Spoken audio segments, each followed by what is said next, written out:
दोस्तों, Bihar police constable exam के लिए मोस्ट वीवीआई क्वेश्चन का यह प्रैक्टिस सेट है। आप इस प्रैक्टिस सेट को पूरा बनाइए। इस प्रैक्टिस सेट का दोस्तों लेवल एवं पैटर्न बिहार पुलिस के एग्ज़ाम के जैसा है, यानी हूबहू पैटर्न पर है। और इसमें दोस्तों सिर्फ मोस्ट वीवीआई क्वेश्चन शामिल किए हैं जो एग्ज़ाम में आएगा ही आएगा। तो चलिए सभी क्वेश्चन को बनाते चलिए। पहला क्वेश्चन ये रहा आपके सामने।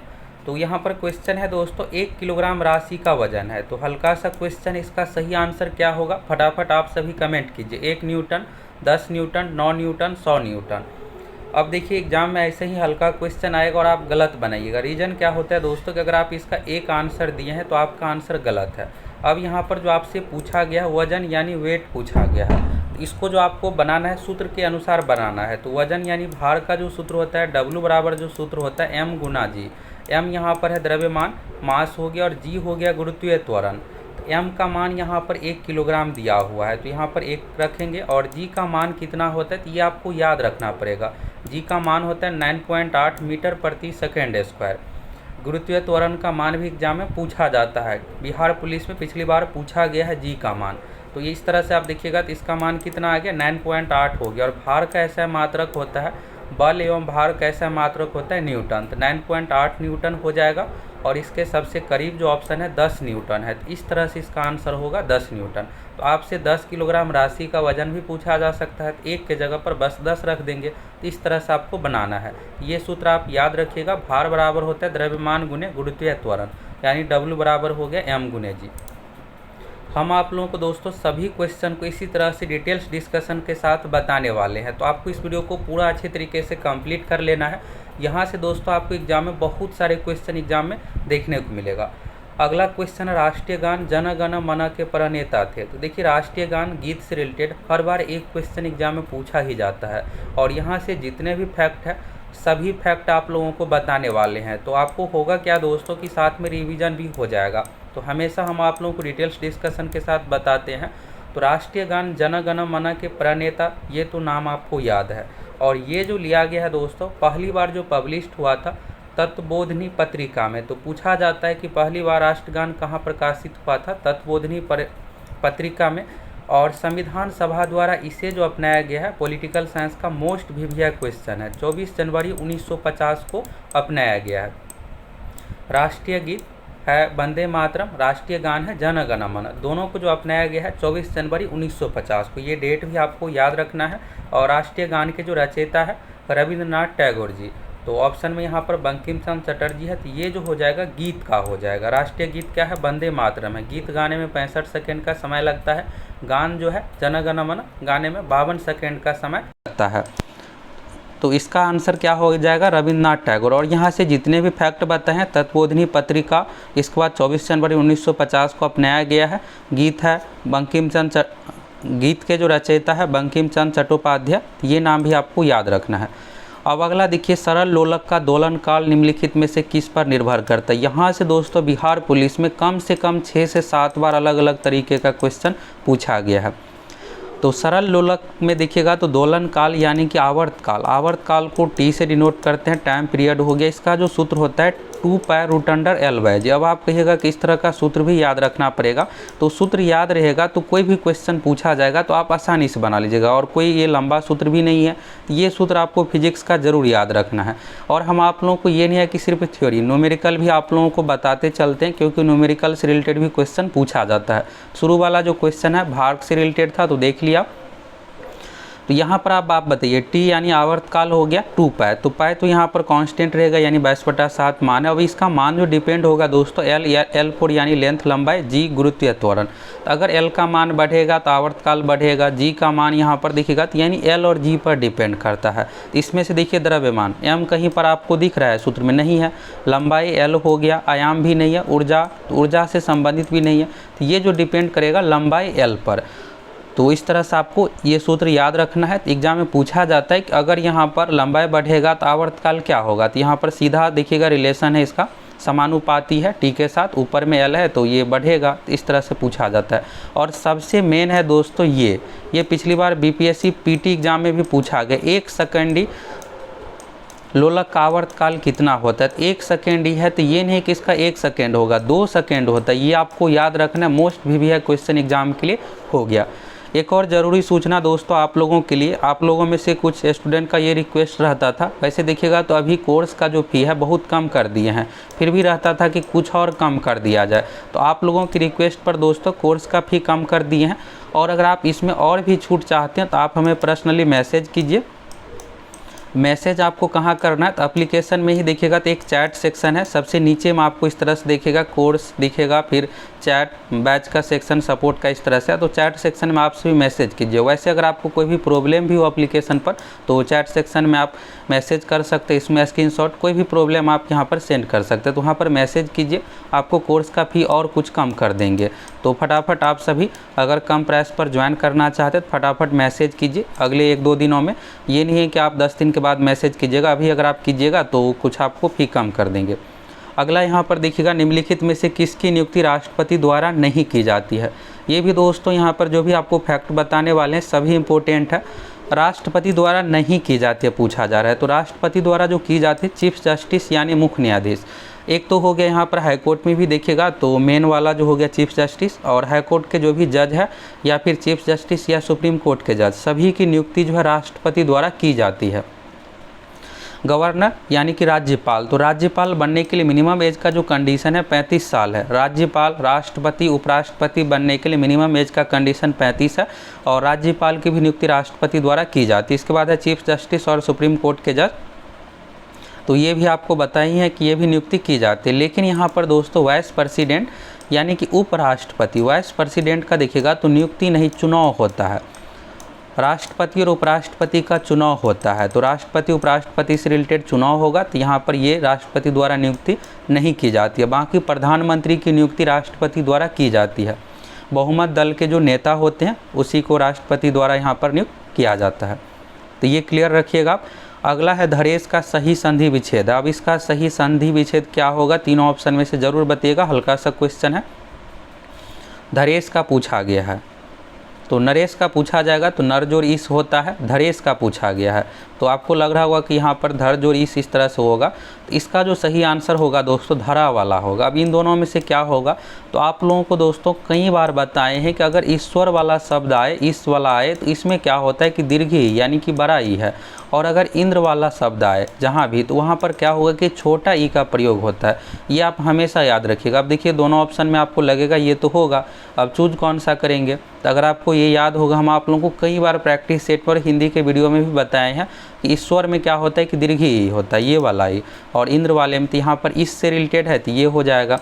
तो यानी कि धरेश का जो सही संधि विच्छेद होगा धरा जोड़ ईस होगा। और एग्जाम में दोस्तों यही सब जो आप अगर ट्रिक या पॉइंट इस तरह से याद रखे रहिएगा फैक्ट, तो आप आसानी से बना लीजिएगा, ऑप्शन में चूज कर लीजिएगा। लेकिन लास्ट में क्या होता है कि नहीं पता रहता ये सब चीज़ें, तो फिर गलत बना लीजिएगा। अब दोनों में से आपको लगेगा ये होगा या फिर ये होगा, तो अगर यही पता रहेगा कि ईश्वर वाले में दीर्घी ई होता है, इंद्र में छोटा ई होता है, तो आसानी से आप फाइंड कर लीजिएगा ऑप्शन।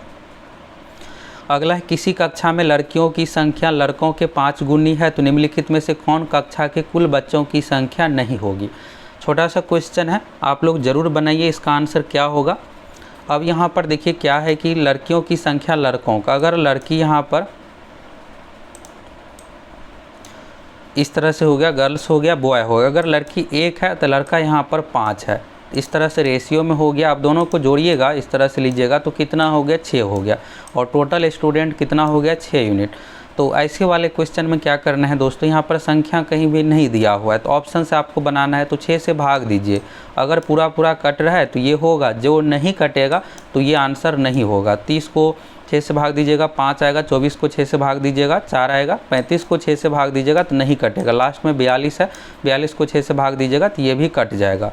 तो यहाँ से हमको ये पता चलता है दोस्तों, यहाँ पर अगर आप रेशियो में कीजिएगा तो गर्ल्स 1 हो गया, बॉयज़ 5 हो गया, तो यानी 5 और 1 6, तो 6 यूनिट यहाँ पर मान लेते हैं कि टोटल स्टूडेंट है लड़का लड़की मिला करके। तो ऑप्शन में भी इसी के रेशियो में होना चाहिए कुल बच्चों की संख्या। तो 35 जो है 6 से नहीं कटता, इसलिए ये नहीं हो सकता है, बाकी सब हो सकता है। अगला है लोक लेखा समिति अपनी रिपोर्ट किसे सौंपते हैं। तो लोक लेखा समिति और प्राक्कलन समिति एग्जाम के लिए मोस्ट भी है। इस बार हर शिफ्ट में यहाँ से एक अलग अलग टाइप का क्वेश्चन उठाएगा ही उठाएगा। पिछली बार भी पूछा गया था। तो लोक लेखा समिति में दोस्तों 22 सदस्य होते हैं। बार बार इसलिए आप लोगों को बताते चलते हैं कि रिवीजन आपको हो जाए, एग्जाम में आप भूलिएगा नहीं। 15 लोकसभा से 7 राज्यसभा से। और प्राक्कलन समिति में टोटल 30 सदस्य होते हैं सिर्फ लोकसभा से। और लोक लेखा समिति का कार्यकाल देखिएगा तो 1 वर्षों का होता है। लोक लेखा समिति अपनी रिपोर्ट किसे सौंपते हैं। तो लोकसभा अध्यक्ष को सौंपते हैं। कार्यकाल भी आपको याद रखना 1 वर्ष का होता है। प्राक्कलन में टोटल 30 सदस्य होते हैं सिर्फ लोकसभा से। चलिए अगला क्वेश्चन है अक्षर वर्ण किसके योग से बना है। तो वर्ण वाला टॉपिक में दोस्तों आपको अच्छे से बताएं। अक्षर जो है संयुक्त व्यंजन के अंतर्गत है, यानी इसमें देखिएगा 2 व्यंजन मिला हुआ है। तब कौन सा होगा, क तो होगा ही, और इसमें से कौन सा होगा, तालव्य स या फिर मूर्धन्य स। तो यहाँ पर आपको ये भी याद रखना है कि इसमें पूरा क नहीं होता, आधा क होता है, यानी क हलंत इस तरह से लगा रहेगा। और इसके बाद होता है मूर्धन्य स। ये जो स है मूर्धन्य स है, ये तालव्य स है और इसको दंत स कहा जाता है। तो इसका सही आंसर क्या होगा, क प्लस मूर्धन्य स, फर्स्ट ऑप्शन होगा। और एग्जाम के लिए भी क्वेश्चन है। संयुक्त व्यंजन को आप जरूर देख लीजिएगा। वीडियो वैसे आप लोगों को यूट्यूब पर भी मिल चुका है और बाकी आप देखिएगा तो एप्लीकेशन पर भी मिल चुका है आप लोगों को। अगला है 1 से 100 तक संख्या लिखने में कितने अंकों की आवश्यकता होती है। अब बताइए इसका आंसर क्या होगा। मैथ में दोस्तों इसी तरह का लॉजिकल क्वेश्चन पूछा जाएगा। ये नहीं है कि आपको 4 लाइन 5 लाइन का क्वेश्चन दिया जाएगा। 1 लाइन 2 लाइन वाला ही क्वेश्चन एग्जाम में बनाने में दिक्कत होता है। और ये लॉजिकल वाले क्वेश्चन में ही समझ में नहीं आएगा कि बनाना कैसे है। इसका आप ट्रिक ये याद रखिएगा, 2n-9 है 2 अंकों के लिए और 3n-108 है 3 अंकों के लिए। अब ये 3 अंक 2 अंक क्या है इसके बारे में आप सभी को बताते हैं। यहाँ पर देखिएगा 1 से 100 तक पूछा गया है अंक कितने। इसका मतलब ये हुआ दोस्तों कि यहाँ पर जैसे आप अगर 10 लिख रहे हैं तो 10 में कितना अंक है, 1 अंक 1 हो गया, दूसरा अंक 0 है। अगर आप 508 लिख रहे हैं 518, तो इसमें देखिएगा 3 अंक है, 5 1 है, 1 1 है, 8 है। तो इसी तरह से आपको 100 तक गिनती लिखते चलना है और आपको काउंट करके हर अंक बताना है कि कितना अंक टोटल प्रयोग हुआ है। तो इस तरह से ये क्वेश्चन को बनाना रहता है। अब ये 3 अंकों वाला जैसे यहाँ पर 1 से लेकर के 100 तक पूछा गया, तो इस ट्रिक पर आप बने 3n-108। अगर 2 अंक 99 तक पूछा जाता तो 2n-9 पर लगाते। तो ये वाला इसमें लगाना है 3n-108, 3 अंकों का है। तो 100 में 3 से गुना कीजिएगा तो 300 हो गया और फिर 100 घटा दीजिए 108 यहाँ पर। तो 108 घटाइएगा तो कितना आ जाएगा, 192 आ जाएगा। इसका सीधा आंसर आ गया। तो ये नंबर सिस्टम टॉपिक का है और ये वीडियो आप लोगों को एप्लीकेशन पर मिल चुका है। तो आप देख लीजिएगा, ये कंप्लीट कर लीजिएगा अच्छे से। अगला है निम्नलिखित में से किस राज्य में पाखुई वन्यजीव अभ्यारण्य स्थित है। तो पाखुई वन्यजीव अभ्यारण्य स्थित जो है दोस्तों अरुणाचल प्रदेश राज्य में। और देखिए दोस्तों हम आप लोगों को जो तैयारी करवा रहे हैं और यूट्यूब पर भी जो भी आप लोगों को सेट मिलता है सभी भी क्वेश्चन ही रहता है। जब आप एग्ज़ाम दीजिएगा तब आपको समझ में आएगा कि कितना इंपॉर्टेंट है। पिछली बार दोस्तों एक ही प्रैक्टिस सेट से 8 क्वेश्चन बिहार पुलिस एग्ज़ाम में हूबहू रिपीट हो गया था। और अगर आप प्रूफ के साथ देखना चाहते हैं तो हम आप लोगों को लिंक दे देते हैं वीडियो का, आप देख सकते हैं। फायरमैन एग्जाम में पूछा गया था एक ही सेट से। तो यानी हम आप लोगों को सभी भी क्वेश्चन ही करवाते हैं और बाकी डिटेल्स डिस्कशन करवाते हैं, जिससे आपको बहुत सारे क्वेश्चन क्लियर हो जाए और अगर आप पढ़े हैं तो उसका रिवीजन हो जाए। अगला है 2011 की जनगणना के अनुसार भारत का तीसरा सर्वाधिक आबादी वाला राज्य कौन सा है। तो पहले नंबर पर उत्तर प्रदेश है, दूसरे नंबर पर महाराष्ट्र है, बिहार का स्थान तीसरे नंबर पर है, पश्चिम बंगाल का स्थान चौथे नंबर पर है। तो बिहार से रिलेटेड है तो इसलिए बिहार का यहाँ पर ज़रूर पूछा जाता है, तो आपको याद रखना है। और सर्वाधिक जनसंख्या घनत्व में तो बिहार है। जनसंख्या घनत्व में एक किलोमीटर में कितने लोग रहते हैं, तो बिहार में 1106 है, तो सबसे अधिक है। जनसंख्या में आपको याद रखना है 19,98,00,000 उत्तर प्रदेश की जनसंख्या है और महाराष्ट्र का यहाँ पर 11 करोड़ हो गया। बिहार का आप सभी को पता ही है। चलिए अब अगला क्वेश्चन अगला देखिए, अल्बर्ट आइंस्टीन को किस वर्ष में भौतिकी का नोबेल पुरस्कार दिया गया था। तो नोबेल पुरस्कार जो मिला है दोस्तों फोटो इलेक्ट्रिक इफेक्ट के लिए, एग्जाम में पूछा जाता है, प्रकाश विद्युत प्रभाव के लिए मिला है। और कब मिला है तो 1921 में। अब देखिएगा तो कहीं कहीं क्या रहता है 1922 भी ऑप्शन में दिया हुआ रहता है, तो इसको लेकर आपको कन्फ्यूज नहीं होना है। 1921 नहीं तो ऑप्शन में 1922 दिया हुआ रहेगा। अगला है उस सूफी संत का नाम बताइए, मुगल शहंशाह अकबर से संबंधित है। तो अकबर से संबंधित सूफी संत जो इसमें से है सलीम वाला ऑप्शन हो जाएगा, शेख सलीम चिश्ती। अगला है सबसे बड़ा जाना पहचाना कशेरुकी है, तो सबसे बड़ा देखिएगा तो इसमें तो ब्लू व्हेल है, तो व्हेल इसका सही आंसर हो जाएगा। अगला है दोस्तों भारत में मतदान की आयु सीमा 21 वर्ष से घटाकर 18 वर्ष कब किया गया? पहले जो मतदान का आयु था 21 साल था और इसको घटा करके जो कर दिया गया 18 साल कर दिया गया। तो ये जो किया गया है दोस्तों 61वां संविधान संशोधन 1989 द्वारा, ये भी एग्जाम में पूछा जाता है कौन सा संविधान में संशोधन हुआ था, तो 61वां संविधान संशोधन। और अभी वोट देने के लिए मिनिमम एज का जो कंडीशन है 18 साल है। पंचायत सदस्य यानी मुखिया वार्ड सदस्य बनने के लिए 21 साल, विधानसभा का सदस्य बनने के लिए 25 साल, विधान परिषद एवं राज्यसभा का सदस्य बनने के लिए 30 साल, लोकसभा का सदस्य यानी एमपी वाला जो चुनाव होता है लोकसभा का सदस्य बनने के लिए मिनिमम एज का कंडीशन है 25 साल, मुख्यमंत्री एवं प्रधानमंत्री बनने के लिए मिनिमम एज का कंडीशन 25 साल है, उपराष्ट्रपति राष्ट्रपति राज्यपाल बनने के लिए मिनिमम एज का कंडीशन 35 साल है। तो इसको आप अच्छे से सीरियल से याद रखिएगा, यहाँ से एक क्वेश्चन पूछा जाएगा एग्जाम में। वोट देने वाला 18 साल हो गया, मतदान करने वाला आयु 18 साल हो गया, पंचायत सदस्य 21 साल, विधानसभा एवं लोकसभा 25 साल, विधान परिषद जो कि कुछ राज्यों में है विधान परिषद एवं राज्यसभा का सदस्य 30 साल, राष्ट्रपति उपराष्ट्रपति राज्यपाल बनने के लिए 35 साल और प्रधानमंत्री मुख्यमंत्री बनने के लिए 25 साल चाहिए एज। तो यहाँ से आपको क्लियर हो गया।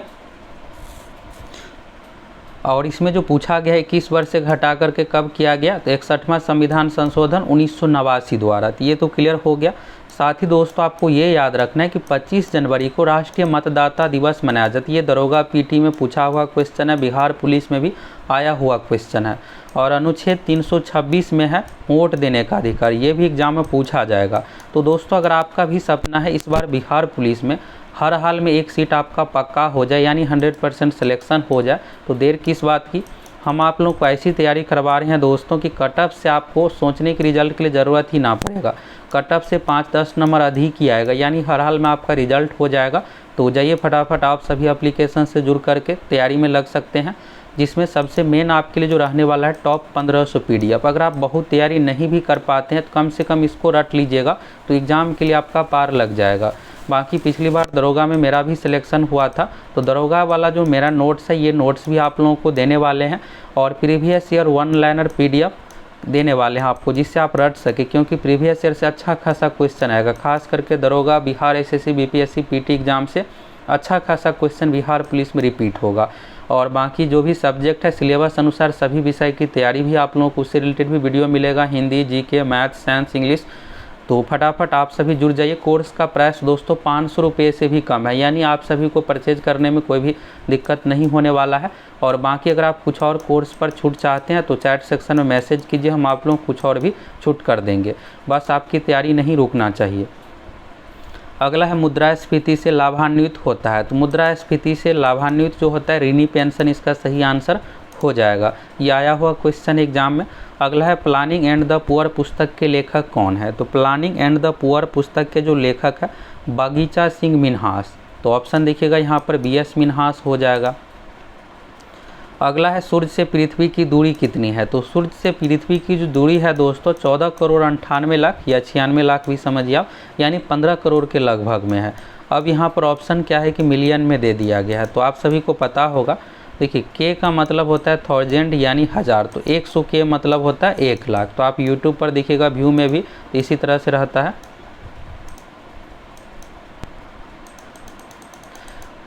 और M से होता है मिलियन, तो मिलियन 1 मिलियन बराबर जो होता है दोस्तों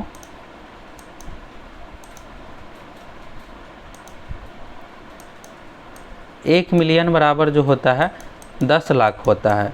और यहाँ पर देखिएगा 10 मिलियन बराबर जो होता है 1 करोड़ होता है, करोड़ यहाँ पर C हो गया।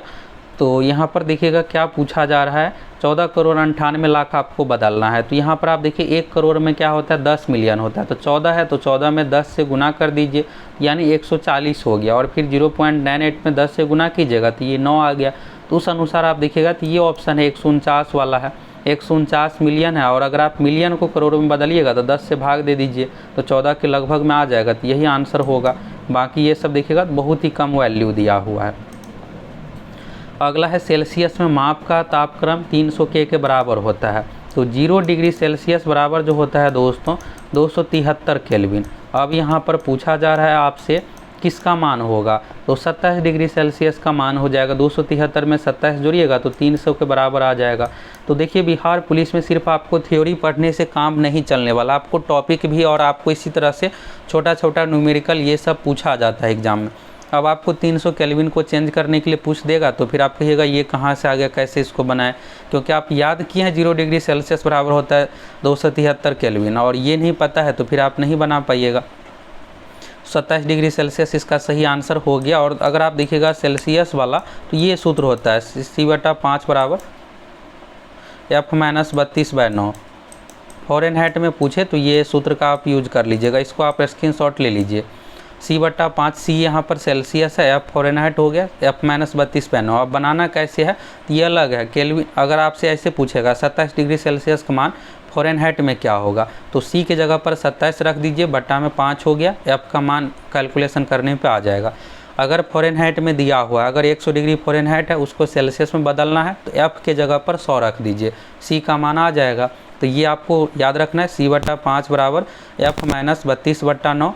0 डिग्री सेल्सियस बराबर होता है 273 के यानी K फॉर केल्विन। तो आपका ऐसा मात्रक होता है केल्विन। तो इतना डिटेल्स डिस्कशन में दोस्तों आप लोगों को वीडियो प्रोवाइड करवाते हैं और आप लोग कमेंट नहीं करते हैं, तो कमेंट आपको हज़ारों में करना है, यानी अधिक से अधिक करना है, जिससे 1000 प्लस कमेंट हो जाए। और आप सभी वीडियो को अधिक से अधिक लाइक कीजिए। जिसको भी ये वीडियो पसंद आ रहा है तो लाइक में आपको कंजूसी बिल्कुल भी नहीं करना है, अधिक से अधिक इस वीडियो को लाइक करना है, जिससे हमें भी मोटिवेशन मिले। हज़ारों की संख्या में छात्रों को ये वीडियो पसंद आ रहा है, तो इस तरह से हम आप लोगों को और भी वीडियो लेकर आएँ। अगला है निम्न में से कौन सा एक अनुचुंबकीय पदार्थ है। अब देखिए चुंबकीय, अनुचुंबकीय, प्रतिचुंबकीय, ये 3 तरह का होता है और यहाँ से एग्जाम में पूछा जाता है। चुंबकीय के अंतर्गत जो होता है निकेल, कोबाल्ट, आयरन, यानी लोहा, निकेल, कोबाल्ट, तीनों जो है दोस्तों फेरोमैग्नेटिक यानी कि लौह चुंबकीय है। ये आपको याद रखना है, फेरोमैग्नेटिक यानी लौह चुंबकीय हो गया। और ऑक्सीजन जो है अनुचुंबकीय के अंतर्गत है, तो ये वाला आंसर हो जाएगा। तो प्रतिचुंबकीय, अनुचुंबकीय और ये सब आप लोगों को एप्लीकेशन पर टॉपिक ये सब मिला हुआ है, तो इसको आप अच्छे से याद कर लीजिएगा। अगला है ध्वनि की तीव्रता को मापने वाला यंत्र है क्रोनोमीटर। तो क्रोनोमीटर द्वारा दोस्तों, क्रोनोमीटर यानी कालमापी समय, टाइम को मापा जाता है और ये इस यंत्र के द्वारा बिल्कुल एक्यूरेट टाइम को मापा जाता है। एनीमोमीटर से क्या होता है कि हवा यानी वायु की गति एवं शक्ति को मापा जाता है। ऑडियोमीटर से क्या होता है कि ध्वनि यानी साउंड को, ध्वनि की तीव्रता को मापा जाता है। इसके बाद है ऑडियोफोन। तो ऑडियोफोन से दोस्तों सुनने के लिए प्रयोग करते हैं, कान में देखिएगा तो जो लगा हुआ रहता है डिवाइस यानी सुनने के लिए, तो ऑडियोफोन का प्रयोग किया जाता है, ये ऑडियोफोन ही होता है। तो सही आंसर क्या हो जाएगा, ऑडियोमीटर हो जाएगा। अगला क्वेश्चन, एफ्लाबिस किससे बनता है। तो एफ्लाबिस जो बनता है कवक से बनता है, कवक इसका सही आंसर हो जाएगा। अगला है वर्तमान समय में लोकसभा के अध्यक्ष है। तो वर्तमान समय में अभी जो लोकसभा का सेशन चल रहा है 2019 से लेकर के 24 तक चलेगा। अगले साल देखिएगा तो चुनाव भी आ गया लोकसभा का, 5 साल देखिएगा तुरंत बीत भी गया। 2019 से 24 वाला जो लोकसभा का सेशन है दोस्तों 17वीं लोकसभा का है। तो ये एग्ज़ाम में पूछा जा सकता है। अब आप आगामी आप एग्ज़ाम दीजिएगा तो ये ऐसे पूछ लेगा कि 2024 में लोकसभा का चुनाव होगा, ये कौन सा चुनाव होगा, 18वीं लोकसभा का चुनाव, तो ये ऐसे पूछा जा सकता है। तो वर्तमान समय में लोकसभा के अध्यक्ष जो है ओम बिरला है। और मीरा कुमार आ गया, तो ये आपको याद रखना है, बिहार से ही है। भारत की पहली महिला लोकसभा अध्यक्ष है, महिला में लोकसभा अध्यक्ष है मीरा कुमार, महिला है। अगला है यहाँ पर निम्नलिखित में से कौन सा शहर गंगा नदी के किनारे बसा हुआ है। तो गंगा नदी के किनारे जो बसा हुआ शहर है दोस्तों पटना है। गंगा और सोन के संगम पर बसा हुआ शहर है पटना। अगला है निम्नलिखित में से वह कौन सा पहला दक्षिण एशियाई देश है जिसने मैच फिक्सिंग को अपराध कहा है। अब देखिए भारत की बात करें तो भारत में दोस्तों मैच फिक्सिंग को यानी इससे रिलेटेड देखिएगा तो अपराध नहीं है, यानी लॉ नहीं बना है। बाकी दक्षिण एशियाई देश यानी श्रीलंका में, दक्षिण एशियाई में देखिएगा तो एशिया का पहला देश है श्रीलंका जो अपने यहाँ मैच फिक्सिंग को अपराध में घोषित किया है। तो श्रीलंका इसका आंसर हो जाएगा। अगला है केंद्र शासित प्रदेश जम्मू कश्मीर के पहले लेफ्टिनेंट गवर्नर का नाम बताएं। राज्य में होता है दोस्तों गवर्नर यानी कि राज्यपाल, और केंद्र शासित प्रदेश में होता है लेफ्टिनेंट गवर्नर यानी उपराज्यपाल का पद होता है। और अभी वर्तमान समय में केंद्र शासित प्रदेश 8 है, राज्यों की संख्या 28 है। बेसिक क्वेश्चन एग्जाम में आएगा ही आएगा। तो केंद्र शासित प्रदेश जम्मू कश्मीर के पहले लेफ्टिनेंट गवर्नर का नाम बताए, तो ये जो था दोस्तों गिरीश चंद्र मुर्मू। अभी वर्तमान समय में है मनोज सिन्हा, वर्तमान का भी आपको याद रखना है मनोज सिन्हा। और इसके बाद है लद्दाख, तो लद्दाख के पहले राज्यपाल थे राधा कृष्ण माथुर। और अभी वर्तमान समय में कौन है लद्दाख के राज्यपाल? BD मिश्रा है। तो दोनों नाम आपको याद रखना। पहला वाला भी ये नहीं है कि 2 साल पुराना हो गया तो एग्ज़ाम में नहीं आएगा, बिल्कुल आएगा। तो जम्मू कश्मीर के पहले उपराज्यपाल गिरीश चंद्र मुर्मू थे, अभी वर्तमान में मनोज सिन्हा है। लद्दाख के उपराज्यपाल पहले उपराज्यपाल राधा कृष्ण माथुर थे, अभी वर्तमान में लद्दाख के उपराज्यपाल BD मिश्रा है। चलिए अगला क्वेश्चन देखिए।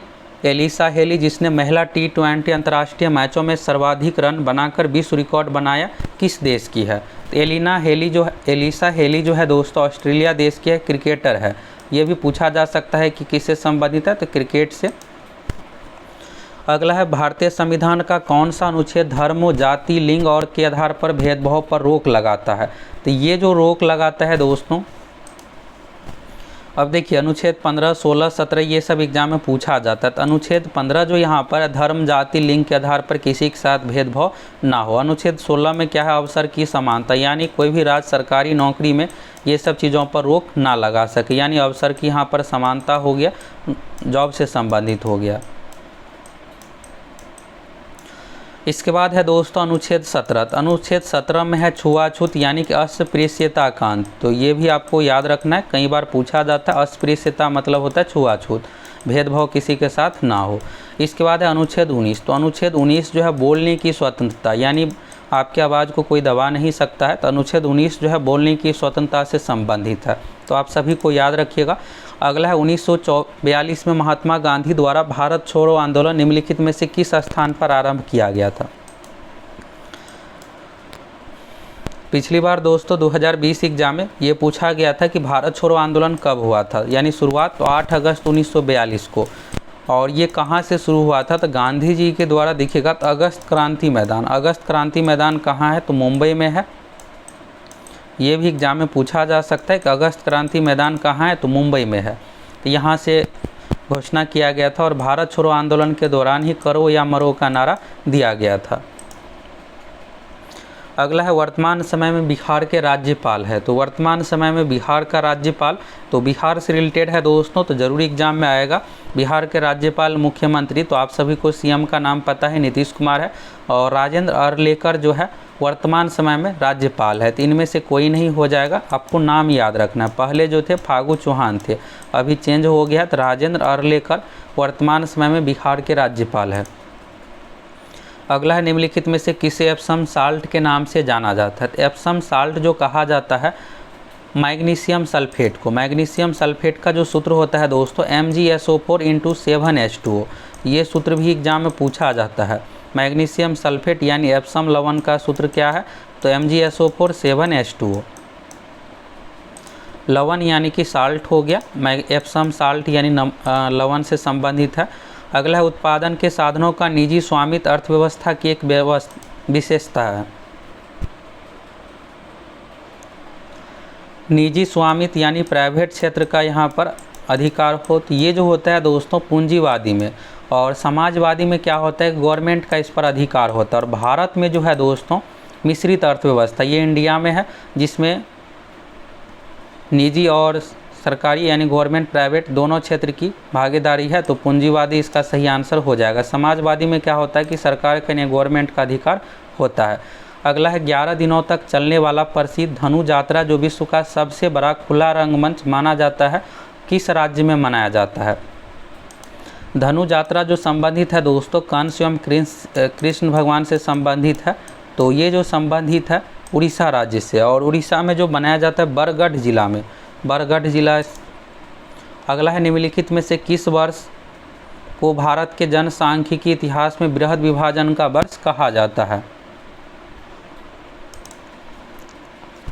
अगला क्वेश्चन देखिएगा, तो निम्नलिखित में से किस वर्ष को भारत के जनसांख्यिकी इतिहास में वृहद विभाजन का वर्ष कहा जाता है? इसका आंसर क्या होगा आप सभी बताइए। वृहद विभाजन यानी कि महाविभाजक, तो ये जो हुआ है दोस्तों 1921 को कहा जाता है। इससे पहले देखिएगा तो जनसंख्या में वृद्धि कमी इस तरह से हो रहा था, इसके बाद देखिएगा तो जनसंख्या में वृद्धि हुआ है, इसको महान विभाजक वर्ष कहा जाता है। और आपको ये भी याद रखना है कि पहली बार जनगणना कब हुआ था, तो 1872 में। नियमित जनगणना यानी रेगुलर रूप से जो है यहाँ पर 1881 से शुरू हुआ है, तो ये पूछा जाता है। फर्स्ट टाइम जनगणना भारत में जो है 1872 में, नियमित रूप से 1881 में। जनगणना का महान विभाजक वर्ष 1921 और स्वतंत्रता के बाद देखिएगा तो 1951 में जनगणना। चलिए अब अगला क्वेश्चन है, निम्नलिखित में से किस विटामिन की कमी से रतौंधी रोग होता है? तो रतौंधी रोग जो संबंधित है दोस्तों आँखों से, और ये जो होता है विटामिन ए की कमी से। विटामिन ए जो हमें मिलता है गाजर से, ये एग्जाम में कई बार पूछा जाता है। अगला है घोंघा का संबंध किस संघ से? ये देखिएगा तो यहाँ पर जितने भी जीव है उससे रिलेटेड यहाँ पर अलग अलग समूह है, सबका मनुष्य का अलग है, सबका अलग है। तो घोंघा जो है दोस्तों मोलास्का संघ का है, तो यहाँ से भी एग्जाम में पूछा जाता है। दरोगा और बिहार पुलिस का ये फेवरेट टॉपिक है, और एप्लीकेशन पर आप लोगों को बायोलॉजी में इसका दोस्तों नोट्स मिल गया है, तो वहाँ पर आप लोगों को जो भी मोलास्का में जितने भी उदाहरण है, कोर डेटा में कौन कौन है, आर्थ्रोपोडा में कौन कौन है, तो इसको आप याद कर लीजिएगा। बायोलॉजी वाले में जाइएगा, बीच में आप लोगों को पीडीएफ में मिल जाएगा, आप सभी देख लीजिएगा वहाँ से, और इससे अच्छे से इसको कॉपी में नोट करके या फिर वहीं से आप अच्छे से याद कर लीजिए। और एग्ज़ाम के लिए यहाँ पर आपका एक क्वेश्चन हर शिफ्ट के लिए क्लियर हो जाएगा। अगला है मिशन इंद्रधनुष, जो कि भारत सरकार के कार्यक्रम है संबंधित है। तो मिशन इंद्रधनुष जो संबंधित है दोस्तों बच्चों की टीकाकरण से, तो ये जो संबंधित है टीकाकरण से। दरोगा, बिहार पुलिस, बीपीएससी अलग अलग एग्जामों में ये कई बार क्वेश्चन पूछा गया है। अगला देखिएगा, डोलोमाइट किस धातु का अयस्क है? तो डोलोमाइट जो अयस्क है दोस्तों कैल्शियम और मैग्नीशियम दोनों का। अब आपको ये लग रहा होगा कि ये दो कैसे हो सकता है, बिल्कुल हो सकता है दोस्तों। एक खनिज का यहाँ पर अयस्क जो है दो का होता है, तो कैल्शियम इसका सही आंसर हो जाएगा। अगर ऑप्शन में यहाँ पर ये है कि आपको एक ही चीज़ दिया हुआ रहेगा, या तो कैल्शियम दिया हुआ रहेगा या फिर मैग्नीशियम, तो कैल्शियम इसका सही आंसर हो जाएगा। अगला है रेडियोधर्मिता की ऐसा यहाँ पर होगा ऐसा इकाई है, तो रेडियोधर्मिता की ऐसा इकाई जो होता है दोस्तों बैक्यूरेल।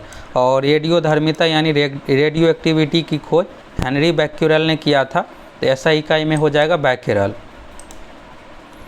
अगला है 2011 की जनगणना के अनुसार निम्नलिखित में से किस राज्य केंद्र शासित प्रदेश में साक्षरता दर के मामले में दूसरा स्थान प्राप्त किया है? अब पहले स्थान पर देखिएगा तो ये राज्य आ जाता है जो कि केरल है, 94%, 94+ % है केरल का। दूसरे स्थान पर देखिएगा दोस्तों तो लक्षद्वीप का लगभग यहाँ पर 85% है। तो लक्षद्वीप यहाँ पर क्या है कि केंद्र शासित प्रदेश है। अब अगर राज्य नहीं दिया हुआ रहता, सीधा केंद्र शासित प्रदेश पूछा जाता, तब क्या होता है कि पहला होता। तो यहाँ पर इस तरह से आपको ध्यान रखना है। फर्स्ट में क्या है कि केरल है, और अगर केंद्र शासित प्रदेश में बात करें तो पहले स्थान पर क्या है कि लक्षद्वीप है, और राज्य केंद्र शासित में मिला करके तो लक्षद्वीप दूसरे स्थान पर है। तो ये हो गया। चलिए अब अगला क्वेश्चन देखिए, भारतीय संविधान की 10वीं अनुसूची के तहत लोकसभा के किसी भी सदस्य की अयोग्यता से संबंधित किसी भी मुद्दे पर अंतिम निर्णय किसके द्वारा लिया जाता है? तो 10वीं अनुसूची है, यहाँ पर देखिएगा दल बदल से संबंधित हो गया 10 और 10 से हो गया दल बदल। तो दल बदल से संबंधित है, तो इस पर जो अंतिम निर्णय होता है दोस्तों लोकसभा अध्यक्ष। अभी देखिएगा हाल ही में तो राहुल गांधी जी का देखिएगा तो अध्यक्षता रद्द हुआ था और फिर बहाल हुआ है, तो ये सब डिसीजन किसके द्वारा लिया गया था? तो लोकसभा अध्यक्ष के द्वारा। अगला है निम्नलिखित झीलों और उनके स्थानों में से कौन सा सुमेलित नहीं है? तो इसमें से जो सुमेलित नहीं है, चिल्का झील उड़ीसा, ये तो सही है। लोनार झील ये गलत दिया हो। लोनार झील कहाँ है दोस्तों? महाराष्ट्र में है, MH यहाँ पर महाराष्ट्र हो गया।